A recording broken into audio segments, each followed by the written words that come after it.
Good morning, everyone. It's Joker, and today we are back with another slime video because can't go at least 2 or 3 days without an update coming.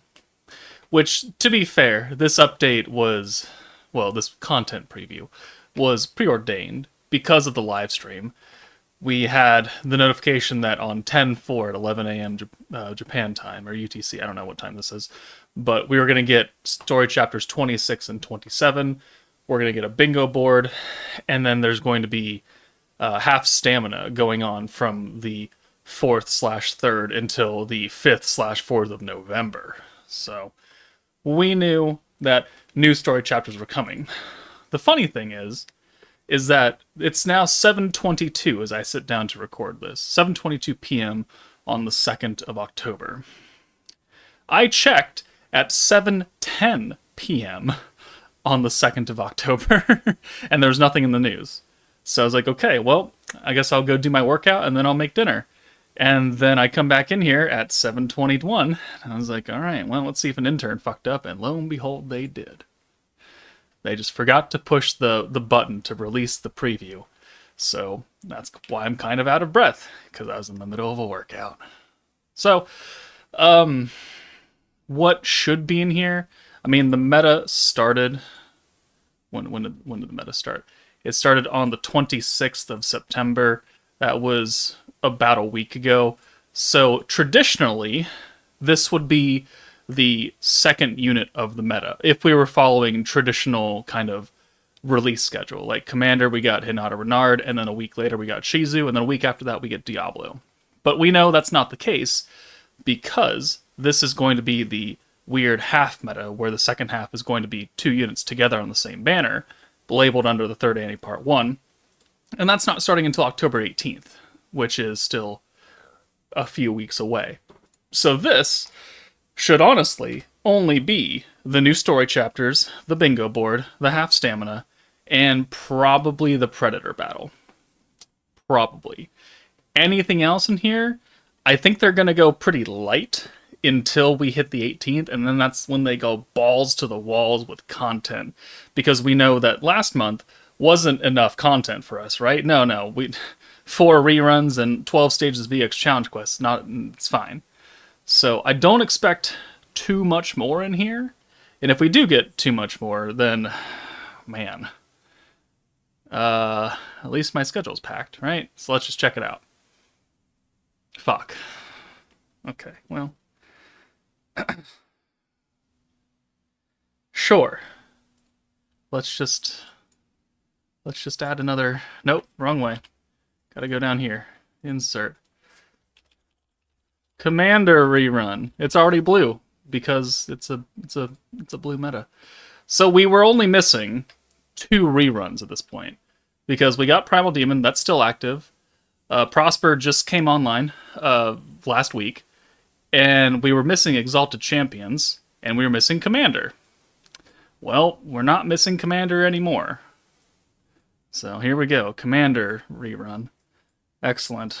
Oh yeah, bait. We'll talk about this later. Story quest chapters 26 and 27. We should see a mill since he's right smack dab right here. Alright, cool. Featuring original Isekai memory story. Clear Chapter 26 Episode 4 Beginner to unlock the Geological Survey Station and construct it on the build screen. With the addition of this new chapter, there will be a campaign where you can play all story quests using half the stamina. This is good for newer players that are having stamina issues trying to complete a whole bunch of different things right now, alongside story quest and corridor, or not corridor, Crucible. It starts with a C. So, half stamina is nice. You won't want to miss what happens next in the Fake King Brigade arc hatched in Chapter 21. So yeah, this is just a continuation of the original in-game story. Speaking of Corridor, okay, they're dropping this really early. This goes until the 14th. The 14th. See, this is why I'm so very confused, is because a lot of things are ending on the 14th, right? If we look, we've got the Shion banner leaving on the 14th. We have the Visions of Coleus rerun leaving on the 14th. We have the Prosper rerun ending on the 14th. But the the general pool update doesn't happen until the 17th, 18th. So it's like I'm getting conflicting days now. Like, I'm not sure if it's actually going to be the 18th when this banner drops, or if it's going to be the 14th, which would honestly make a bit more sense because 14th last year is what time that happened. And the 18th is only a couple of days, 10 days before the actual anniversary begins. And we know it starts on the 28th because that's when Shinsha and Emil's banner leaves. So 10 days is not really a long time to drop 2 brand new units and probably Jubilee. Like, that just seems a little bit unnecessary. So I'm more inclined now to believe that we're actually going to get the double banner on the 14th, which does put us, so like, this is the second banner normal time, this is the third banner normal time. I don't know. It's going to be either the 14th or the 18th at this point, because we have a lot of data that says the 14th stuff ends there in order to bring new stuff in, but then we have the general pool update that's happening on the 18th, so okay, I don't know. Quarter of Awakening. The Glenda rerun. Oh, no. Wow, no Predator battle. Really? When are they going to drop that? Just in case you weren't aware, Predator Battle coming early is a good thing. The earlier they put out Predator Battle means the less time in between previous Predator battles, and the gap in between you get nothing. So I would have much preferred them to drop the Predator Battle tomorrow, and then give us the entire 1, 2, 3, over 3.5 weeks to farm the event Predator Battle 3 times a day and get the skill enhancement materials that we're going to need for not only the new characters that drop either the 14th or 18th, but also the triple feature banner on the 28th. It's like, I don't want them to put it on the 14th because that only gives you 2 weeks. That's not a lot of time to do Predator Battle and get those skill enhancement materials. Okay, well, maybe they'll just drop it randomly, or maybe they just kind of forgot it. I'm hoping they forgot it, but okay. Quarter of Awakening is a joke. It's always a joke. Looks like there is no bingo board for it either, so you're not going to get even free 5-star tickets out of it. That's unfortunate. And then we have the Glenda Beatdown Battle Rerun, which is a single target fight. However, it has the shield gimmick. If you played Heroes Jubilee in last month for the Protector of Peace meta, he had the Jubilee Boss Battle 2 had a 12-hit shield that you had to get through to do damage. This Beatdown Battle just has that. It's not just Jubilee that had that. It's Beatdown Battle has that too. So if you don't have the Commander Hinata with the multi-hit function on her orb change, where is she? Right here. Then Beatdown Battle becomes significantly more challenging for you because there's at least 4 turns where you do no damage. So that's going to be kind of unfortunate. Let me put the team together and we'll be right back. Okay, so the commander meta. Renard. He's fine for the most part. He's not the best stacking protector, but he's certainly not the worst. He stacks weakness strike, he stacks alt resistance down. Everybody can benefit off alt resistance down. Weakness strike is only good for type advantage nukers, which if you're going to run him on any stacking team, you would hope that at least one of your characters is type advantage nuking. So everyone else doesn't benefit off of that.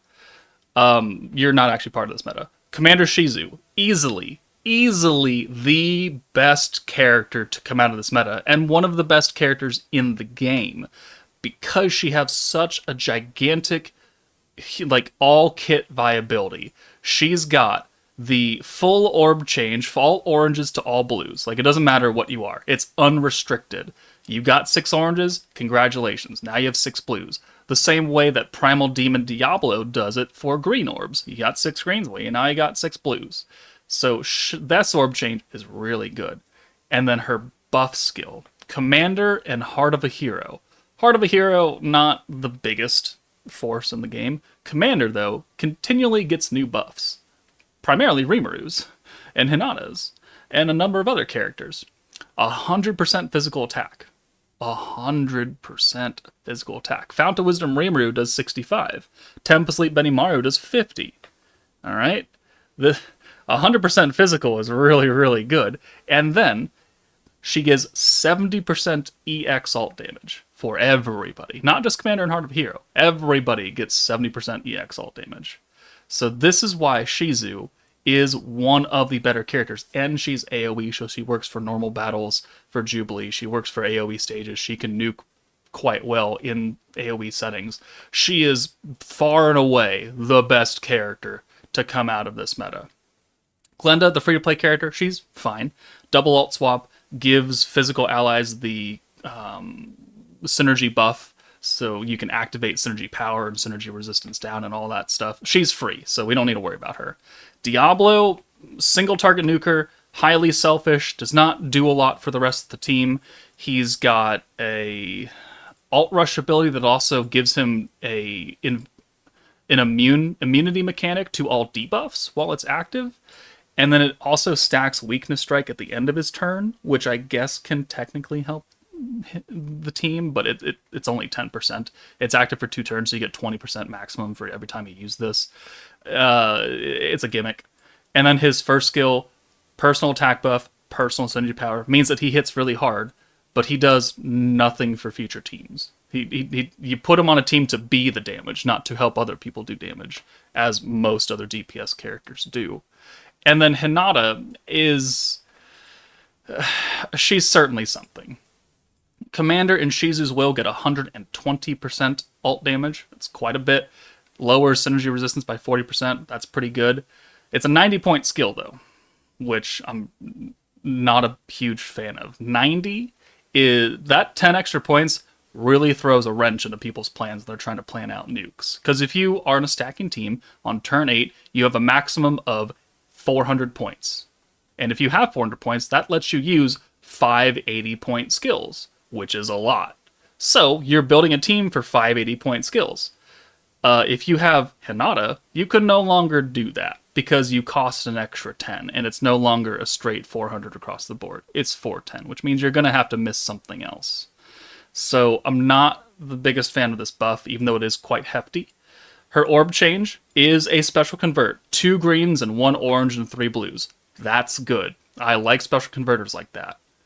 But then, instead of having a gauge increase on it, it's got the stupid multi-hit thing, like the Protector of Peace Hinata had on her alt buff. It gives blue orbs the multi-hit, so you do 2 extra hits per orb, so you can do 3 hits per orb, 18 hits in a turn if you have an entire hand of blues.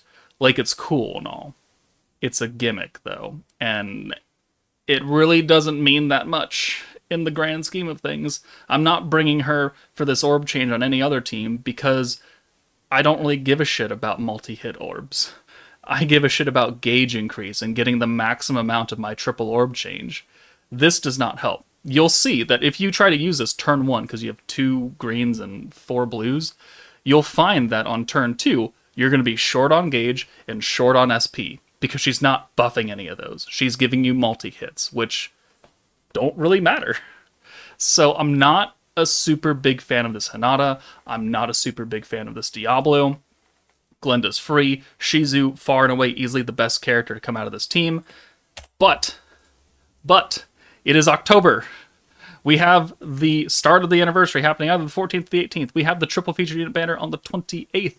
You have just under 4 weeks to go until we get whatever kind of bullshit that this is going to bring. Now, I have a video coming out tomorrow with some really crackhead ideas of what I think the 3rd anniversary might bring, because every anniversary they bring some new level of power creep, some new gimmick to make the team really, really good for a long time. I have a video going out tomorrow with reasonable to highly unreasonable ideas, so stay tuned for that. But if any of them come true, that means that this banner right here is going to have so much value. And it means that probably this Shizu is going to look like dog shit compared to them. So no, don't summon for Prosper, don't summon for Commander, don't summon for Wielder of Magic or Primal Demon or Visions of Coleus even though it's really good. You need to summon right here on October 28th, or the 29th, depending on your time zone. So, I mean, at this rate, do I expect us to get an Exalted Champions rerun this month? Oh, you bet your ass I do. Whether it comes, after the Commander or somewhere with the 2 and 2 or the 1-in-1 battle unit banner. I don't really know, but I would 100% expect the Exalted Champion rerun to happen. But most of the Exalted Champion team is on the antagonist banners, so maybe they don't feel like they need to rerun it because you're already probably going to pull them. The only missing unit is Velzard, who is quite a hefty miss, but we'll have to see. So, Story Quest Commander rerun comes tomorrow. No Predator battle. Oh, Corridor also comes. Whoop-de fucking do. Don't summon. Save crystals. You need to stay strong. But that's it for me. Take it easy, guys, and I will see you all later.